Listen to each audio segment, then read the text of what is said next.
আসসালামাইকুম সম্মানিত ভিউয়ার্স, আজ 5 এপ্রিল 2026। গত রাত 4 এপ্রিল 2026 তারিখে একটা দুর্ঘটনা ঘটে গেছে, যে ঢাকা আইডিয়াল ক্যাডেট স্কুলের বৈদ্যুতিক যে মেইন লাইন পিলার থেকে মিটারের পর্যন্ত এবং বিদ্যালয়ের ভিতরে যে CC camera, internet line, CC ক্যামেরার লাইন, অন্যান্য যে কুলিং বেল লাইন, সব গত রাতে কে বা কাহারা সব ভেঙে চুরে খুলে নিয়ে গিয়েছে। তো এটা গত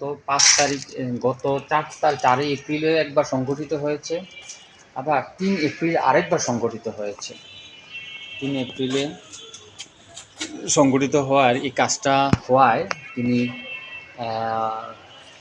অর্থনৈতিক অসুবিধা থাকার পরেও তিনি এটা ধার দেনা করে এই কাজটা করেছেন।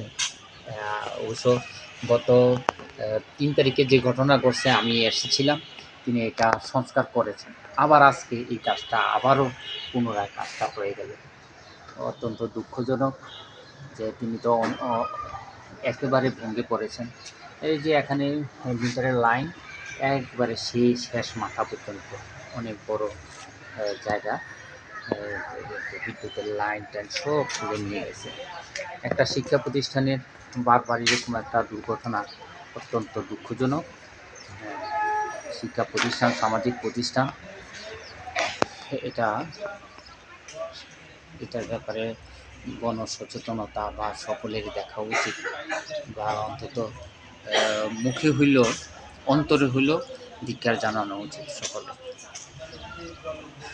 তো এই আসলে ভিডিওটা করা সচেতনতা বৃদ্ধির জন্য। এই ঘটনাটা ইদানিং বেশি ঘটতেছে। যারা দেখেছেন তারা সচেতন হন, বা ওনাকে একটু সমবেদনা জানানোর জন্য আপনাদের যারা পরিচিত থাকেন তাদের উদ্দেশ্যে এই ভিডিওটা করা। ধন্যবাদ সবাইকে। আসসালামু আলাইকুম।